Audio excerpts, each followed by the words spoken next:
Bonjour, bonjour. Donc voici l'article de la 17e semaine. Donc je vais de nouveau te parler d'organisation. Alors je revois régulièrement mon organisation et comme je le disais à une amie en début de semaine, je le revois pas dans un objectif d'être plus productive, mais dans l'objectif de me dégager plus de temps libre. C'est-à-dire que je me dégage du temps pour me consacrer plus de temps, mais pour moi, pour ma personne. En fait, j'optimise mon système d'organisation pour être encore plus concentré sur ce que j'ai à faire. La liste de tâches, c'est l'étape finale en fait quand tu détermines un objectif. Et à la base, un objectif, c'est un rêve. Ça me fait penser à cet audio. J'ai pas réussi à retrouver la vidéo, mais j'ai retrouvé l'audio. Je vais te mettre dans le lien dans le corps du texte. Et l'audio s'intitule Tout commence par un rêve. Alors si tu n'as pas écouté cet audio, je t'invite vraiment à l'écouter. Je l'adore. Pour en revenir à l'objectif et au rêve, est-ce que tu connais la différence entre un rêve et un objectif? La différence, c'est que l'un a une deadline, l'objectif a une date de réalisation, et un objectif sans date de réalisation, en fait, c'est un rêve qui se réalisera un jour, peut-être. Une fois que tu as un rêve, vérifie qu'il t'appartient bien. Parce que souvent, j'ai vu des personnes avoir des rêves, mais qui en fait étaient ceux de leurs parents, ou de leurs conjoints, ou même de leurs enfants, ou même des rêves de quelqu'un d'autre. Donc regarde bien si ce sont tes rêves.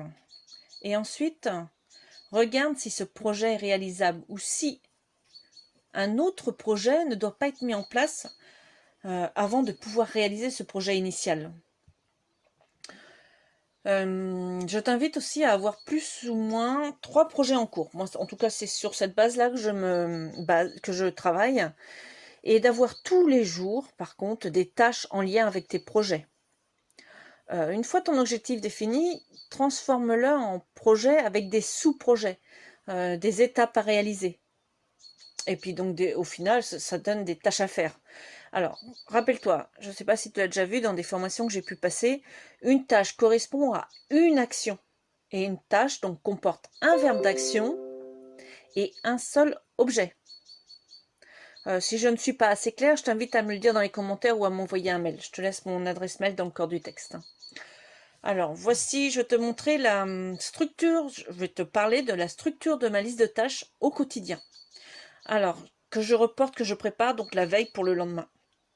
Donc je note au début de ma tâche les rendez-vous, ou alors selon l'heure, soit si c'est dans la matinée en début de mes listes de tâches, si c'est en milieu de journée, donc en milieu de mes tâches, sinon si c'est en fin, etc.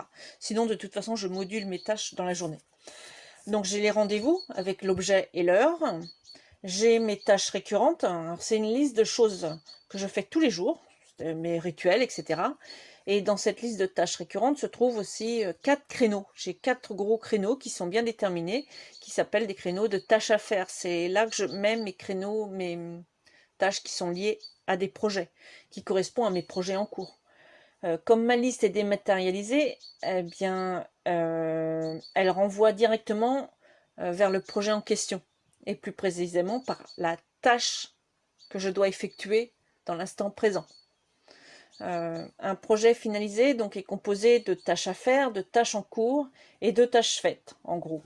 J'ai un dossier où c'est mis projet A, j'ai les tâches à faire, donc listées l'une par une, et puis j'ai la tâche en cours, puisque j'en ai qu'une dans cet onglet, et j'ai les tâches qui sont faites. Une fois que ma tâche en cours est finie, je la mets dans Faites et je redescends tout de suite une tâche de à faire à en cours.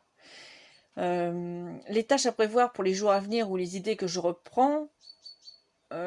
Et donc, du coup, à la suite, j'ai les tâches à prévoir pour les jours à venir, effectivement, et les idées, si j'ai des idées dans la journée, que je reprends et que je classe donc en fin de journée. Je ne me prends pas la tête, je les casse dans fin de ma liste et le soir, quand je clôture, eh bien, je les reclasse après.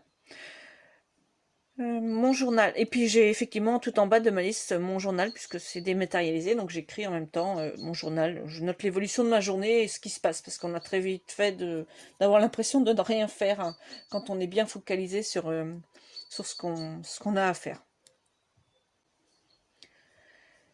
Donc, comme je l'ai déjà dit là il y a quelques instants, j'ai en général 4 grosses tâches sur la journée en lien avec mes projets en cours. Donc au moment où je s'écrit, en général j'ai 3 projets en cours. Là pour cette année, c'est vrai que j'ai 3 gros projets en cours. Et donc pour le trimestre, j'ai toujours les mêmes projets. Et j'ai 4 grosses tâches en fait sur la journée, donc qui concernent ces projets. Et dans la liste de tâches récurrentes, j'ai à peu près une bonne quinzaine de tâches qui me demandent plus ou moins du temps. Alors, les petites tâches que j'ai, elles peuvent aller de 5 minutes à 30 minutes, voire 40 minutes pour une ou deux d'entre elles. Je prévois ma liste de tâches pour le lendemain, que pour le lendemain en fait. Je ne prépare pas une liste de tâches pour toute la semaine. Parce que je sais pas, ça évolue beaucoup, donc je prépare que pour le lendemain et puis après j'avise. Par contre, mes projets, eux, sont bien ficelés. Donc dans mes projets en cours, les projets sont bien détaillés. Donc j'ai un rétro-planning avec des deadlines, des dates de réalisation. Mais j'ai toujours conscience que la vie peut m'apporter d'autres opportunités et que je dois en tenir compte. Donc je reste assez flexible à toute éventualité. Je prévois toujours des dates très larges. Je tiens compte aussi de mes limites personnelles. Je sais que si je les dépasse, je me mets en péril et donc je mets en péril la réalisation de mes projets. Je fais très attention à ma santé, etc. Et surtout à mes limites que j'ai appris à connaître. Je tiens également compte de mes valeurs, car sans elles, ben, je perds en motivation. Je te mets un lien dans le corps du texte pour connaître tes valeurs. Si tu as des questions sur cet outil, n'hésite pas à m'en faire part. Alors, quand tu arrives dessus, tout est en anglais, mais si tu cliques, tu peux avoir tout en français. Et le questionnaire est en français. Et puis surtout n'hésite pas parce que il y a 24 forces de caractère et tu peux avoir des questions, surtout sur la façon de les utiliser. Et alors je me rappelle la première fois que je l'ai fait, moi surtout, c'était pourquoi la dernière qui était la 24e était le courage et pourquoi cette force se retrouvait en dernier et qu'est-ce que ça voulait dire parce que j'avais l'impression d'avoir quand même du courage. Voilà, donc surtout n'hésite pas à revenir vers moi. Mes autres actualités. Donc, dans les semaines à venir, je vais mettre en place un formulaire pour recueillir tes besoins. Je te remercie de l'aide que tu peux m'apporter. C'est pour m'aider surtout à créer du contenu en relation avec tes besoins, les besoins des personnes qui me suivent sur les différents réseaux sociaux, en fait. Je vais certainement aussi te proposer des mini-formations sous forme de PDF à télécharger. C'est une idée qui me trotte dans la tête depuis quelques temps, mais je n'ai pas encore vraiment posé, car je suis focus, comme tu le sais, je t'ai déjà parlé dans d'autres articles, sur la réalisation de mon premier produit en ligne payant, qui s'intitulera « Comment commencer à optimiser ton quotidien en une semaine ». Je t'invite vraiment à me laisser ton avis sur cet article, ton ressenti, pour m'aider à avancer. Je te remercie vraiment d'avance. Je te rappelle aussi que tous les matins, je te lis 2 extraits de livres et je te donne la fête du jour.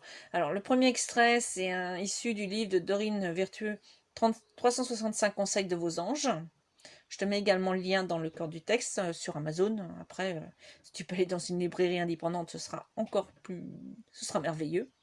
Et le deuxième, en ce moment que je lis, c'est l'extrait d'un livre de Louise Hay, Transformer votre vie. J'arrive bientôt à la fin, donc il va falloir que je réfléchisse ce que je vais lire après. Alors les liens que je te mets dans le corps du texte, je suis commissionnée dessus, puisque c'est des liens Amazon, j'ai une affiliation. Bon, d'ici que je puisse me racheter des livres avec ces commissions, je pense que le temps aura pas mal passé. Mais bon, comme on le sait, ce sont les petits ruisseaux qui font les grandes rivières. Alors donc, comme je te le disais, j'hésite encore sur le prochain livre que je te lirai.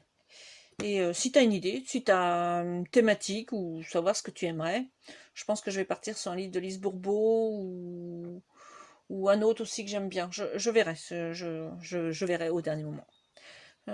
J'ai aussi, je sais plus si je t'en ai déjà parlé, mais j'ai mis aussi en place sur ma page nadiapayard.com un lien, un onglet pour faire un tirage aléatoire d'une carte oracle. Je crois qu'aujourd'hui, je dois en avoir une quinzaine de cartes. Je vais continuer au fil du temps d'en rajouter. Donc je sais pas combien de temps ça va me mettre, mais je vais rajouter d'autres cartes. Tu verras, tu as juste à noter, tu as un tirage aléatoire, c'est-à-dire que tu cliques sur générer un résultat. Tu mets d'abord le nombre de cartes qu'il y a, alors je le note en haut, tu verras, tu as juste à lire. Et quand tu cliques, tu as un numéro et tu te reportes à cette carte, tu cliques sur le titre et derrière, donc tu as une vidéo où je te parle de cette carte. Voilà. Donc, bah, écoute, j'arrive à la fin de cette petite news. Je te souhaite, comme d'habitude, une très très belle fin de journée et surtout dans la joie et la bonne humeur. Merci, surtout merci de ton retour.